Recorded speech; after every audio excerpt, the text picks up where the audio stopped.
नमस्कार।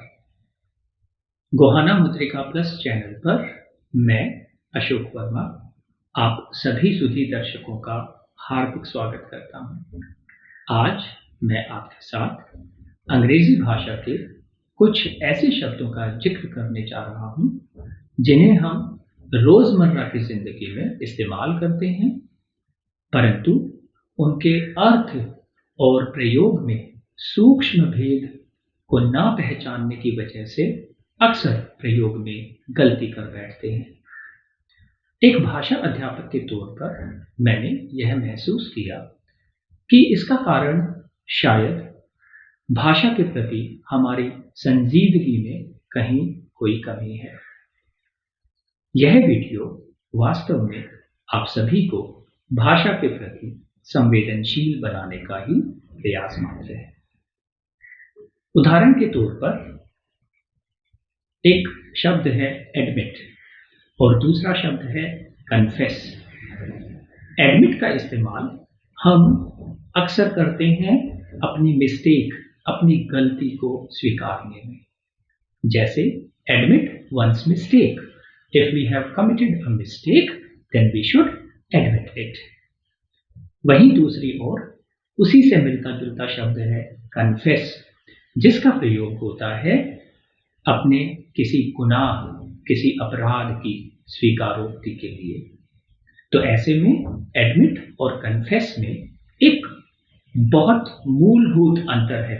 जहां एडमिट को आप इस्तेमाल करते हैं अपनी किसी गलती की स्वीकारोक्ति के लिए, वहीं कन्फेस का इस्तेमाल किसी अपराध, किसी पाप की स्वीकारोक्ति में होता है। अगला एक शब्द है जिसको हम अवार्ड और उसी से मिलता जुलता शब्द है रिवार्ड। जब हम बात करते हैं अवार्ड की, तो award is an official recognition of your achievements. If you have achieved something, if you have done something at a bigger level, उसी का ऑफिशियल रिकॉग्निशन, उसी के रिकॉग्निशन में आपको अवार्ड दिया जाता है। जैसे कोई नेशनल अवार्ड है, गैलेंट्री अवार्ड है। रिवार्ड, जहां तक इस शब्द का संबंध है, यह उतने बड़े लेवल पे नहीं दिया जाता है, बल्कि किसी, आप ये कहिए कि कोई आपने अच्छा काम किया है, उसका एक प्रोत्साहन मात्र है। तो जहां अवार्ड एक ऑफिशियल रिकॉग्निशन है आपकी किसी बड़ी अचीवमेंट का, रिवॉर्ड प्रोत्साहन स्वरूप किसी छोटे लेवल पे किसी अच्छे काम के लिए दिया जाता है। हियर और लिसन, ये दो ऐसे शब्द हैं जिनका इस्तेमाल हम सभी करते हैं। जहां एक और हियर शब्द आपके सुनने की क्षमता की तरफ इशारा करता है कि आपने कुछ सुना, यू हर्ड अ साउंड। वहीं लिसन, जिसको अक्सर हम लिसन के साथ टू प्रपोजिशन लगाकर इस्तेमाल करते हैं, उसमें आपका ध्यान, आपकी अंडरस्टैंडिंग, आपका परसेप्शन भी शामिल हो जाता है। तो हियर और लिसन में असली भेद है, जहां हियर सिर्फ और सिर्फ आपके कानों के इस्तेमाल से है। किसी भी प्रकार की आवाज आपने सुनी, उसे हम हियर कैटेगरी में रखते हैं। और जब बात करते हैं लिसन टू की, इसका मतलब आप ध्यानपूर्वक उस बात को सुन रहे हैं, उसको गुन रहे हैं। अगला शब्द है सी और लुक। जब हम सी की बात करते हैं तो वैसा ही संबंध है। जहां हम सी की बात कर रहे हैं, हमारी आंखों, हमारी दृष्टि से संबंधित वह सेंस है, अर्थात हमने कुछ देखा। लेकिन जब हम बात करते हैं लुक की, तो लुक का अर्थ है कि आप किसी पर्टिकुलर डायरेक्शन में, किसी पर्टिकुलर ऑब्जेक्ट पर, किसी पर्टिकुलर वस्तु पर या व्यक्ति पर आप अपना ध्यान केंद्रित कर रहे हैं। इसी प्रकार से क्राउड और मॉब, ये शब्द आमतौर पर इंटरचेंजेबली इस्तेमाल हो जाते हैं। लेकिन जहां एक तरफ क्राउड का अर्थ है लोगों की भीड़, वहीं मॉब का अर्थ है अनियंत्रित भीड़। अनियंत्रित का मतलब जहां पर जिस भीड़ में कोई अनुशासन नहीं है और उसके हिंसक होने का, उग्र होने का पूरा पूरा अंदेशा है। सो क्राउड और मॉब के अंतर को आप इस प्रकार समझ सकते हैं। एक अन्य शब्द जिसको हम बार बार इस्तेमाल करते हैं और बहुत बार गलत भी इस्तेमाल कर लेते हैं, वो है बिगिन और स्टार्ट। जहां बिगिन शब्द अधिक फॉर्मल है, अधिक ऑफिशियल है। बिगिन का अर्थ होता है किसी चीज को शुरू करना, आरंभ करना, अर्थात किसी प्रोजेक्ट, किसी भी प्रकार के एक नई शुरुआत करना। लेकिन स्टार्ट का अर्थ कई बार बहुत ही लिमिटेड सेंस में इस्तेमाल किया जाता है, और ख़ास तौर पर जहाँ पर आप किसी मशीनरी की बात कर रहे हों, जैसे स्टार्ट ए मोटर, वहाँ पे आप बिगिन का इस्तेमाल नहीं कर सकते। इसी तरीके से स्टार्ट अ बिजनेस, वहाँ पर भी आप बिगिन का इस्तेमाल नहीं कर सकते हैं। सो आपको ये समझना पड़ेगा कि बिगिन वो अधिक फॉर्मल है जब आप किसी नई चीज़ की शुरुआत करते हैं। उदाहरण के लिए आप कोई नई क्लास शुरू कर रहे हैं, आप किसी प्रकार का कुछ नयापन लेके आ रहे हैं, तो वहाँ स्टार्ट के स्थान पर बिगिन का इस्तेमाल अधिक तर्कसंगत और उपयुक्त है।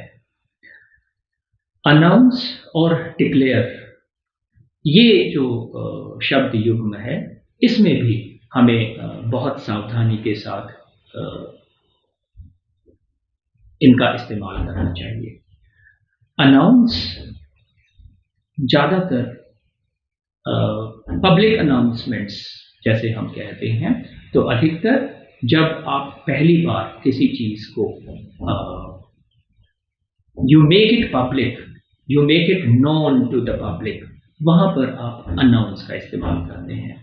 और जहाँ तक डिक्लेयर शब्द का प्रयोग है, डिक्लेयर अधिक ऑफिशियल है, और डिक्लेयर शब्द वहाँ इस्तेमाल होता है जहाँ आप एक पर्टिकुलर ग्रुप, एक पर्टिकुलर ऑफिस, एक पर्टिकुलर स्टेज पर आप ऑफिशियली किसी चीज़ को आप you make it non for common people. For example, you declare your property, वहाँ पे आप अनाउंस शब्द का इस्तेमाल नहीं कर सकते।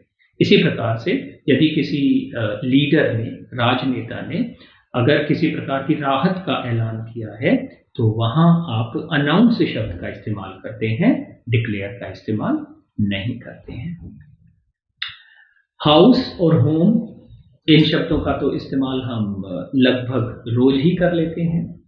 हाउस और होम, जहाँ हाउस एक बिल्डिंग, किसी इमारत की ओर इशारा करता है, वहीं होम उस स्थान के बारे में बताता है जहां हम रहते हैं, जहां हम अपने परिवार के साथ रहते हैं और जिसके साथ हमारी अटैचमेंट है। तो जहां हम रहते हैं, अगर मान लीजिए मेरा एड्रेस है हाउस नंबर 7, तो दूसरों के लिए वो हाउस नंबर 7 है, लेकिन मेरे लिए वो होम है, मेरे लिए वो घर है। दूसरों के लिए वो सिर्फ एक मकान है। सो मकान और घर में जो फर्क है, वही हाउस और होम में भी है। प्राइस और कॉस्ट, इन शब्दों का भी इस्तेमाल हम इंटरचेंजेबली कर लेते हैं, लेकिन हमें समझना चाहिए कि इनमें भी भेद है।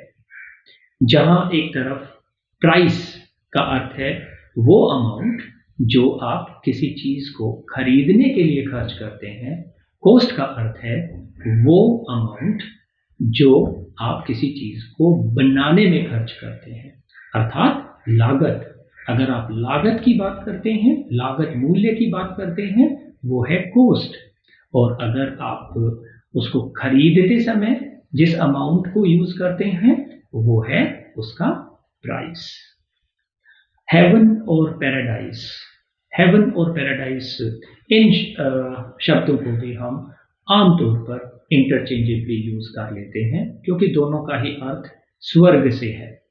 लेकिन हेवन, हेवन को माना गया है अबोर्ड ऑफ गॉड, यानी भगवान का घर, भगवान का निवास स्थान।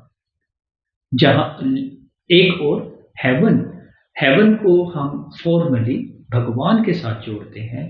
पैराडाइज एक ऐसा स्थान होता है जिसको आप मेटाफोरिकली अर्थात प्रतीकात्मक रूप में भी इस्तेमाल कर सकते हैं। जैसे आप कहते हैं कि Kashmir is like a paradise on earth. So वहाँ पर पैराडाइज एक ऐसे स्थान की ओर संकेत करता है जो खुशनुमा हो, प्लेजेंट हो, अच्छा हो। एरर और मिस्टेक, इन शब्दों को भी हमें सावधानी पूर्वक इस्तेमाल करना चाहिए। जहां एरर अधिक फॉर्मल है, इस्तेमाल होता है ये जैसे हम कहते हैं ग्रामेटिकल एरर, यानी रूल संबंधी, आपको उसके ग्रामर के नियम नहीं पता है और नियमों को आपने गलत तरीके से इस्तेमाल कर दिया है, तो वहां आप इस्तेमाल करेंगे शब्द एरर। जबकि मिस्टेक होती है जो आप किसी एक्शन में कर बैठते हैं and due to the lack of awareness. इसी प्रकार से शब्द आते हैं एम्प्टी और वेकेंट। जब आप एम्प्टी शब्द की बात करते हैं तो एम्प्टी का मतलब ये होता है कि जिसके अंदर कुछ नहीं है, जिसके अंदर कुछ नहीं है, एम्प्टी फ्रॉम विदिन। और जब आप वेकेंट की बात करते हैं, खास तौर पर आप बात करते हैं किसी पोस्ट की, किसी पद की, तो वहां पे आप वेकेंट शब्द का इस्तेमाल करते हैं, न कि एम्प्टी का। For example, you would say the glass is empty because it does not have anything within it. Okay, and if you talk about vacant, then perhaps you are talking about a particular post, that the post, many posts of clerks are vacant in this particular department. So ये जो list है, ये बड़ी ही selected list मैंने बनाई थी।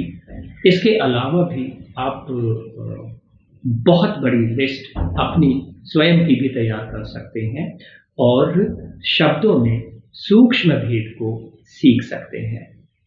इसके अलावा एक बात और मैं आप सभी से कहना चाहूँगा कि बहुत से ऐसे शब्द हैं जिनको हम अक्सर गलत ढंग से स्पेल करते हैं, अर्थात उनके लिखने में वर्तनी की अशुद्धि करते हैं।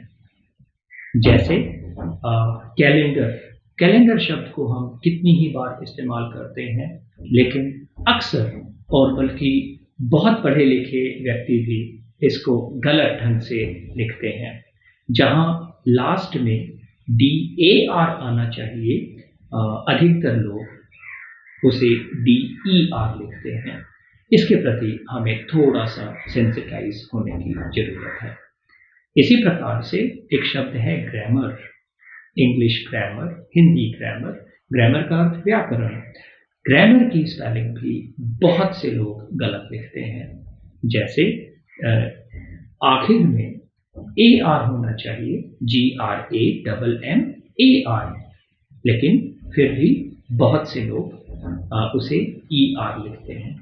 एक अन्य शब्द है, मैं एक बहुत बड़ी लिस्ट इसकी दे सकता हूं आपको, लेकिन कुछ ऐसे बहुत ही कॉमन शब्द जिनको हम गलत ढंग से लिखते हैं। एक अन्य शब्द है ट्यूशन।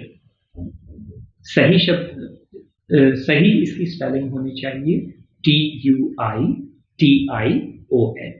जबकि अक्सर TUTION से ही काम चला लेते हैं। तो इस प्रकार से एक छोटा सा प्रयास है आप सभी को थोड़ा सा सचेत करने का भाषा प्रयोग के प्रति। अंत में मैं गोहाना मुद्रिका प्लस चैनल के सभी ऑर्गेनाइजर्स को अपनी तरफ से साधुवाद देता हूं और आपसे ये आग्रह करता हूं कि आप इस चैनल को सब्सक्राइब और लाइक करें। धन्यवाद।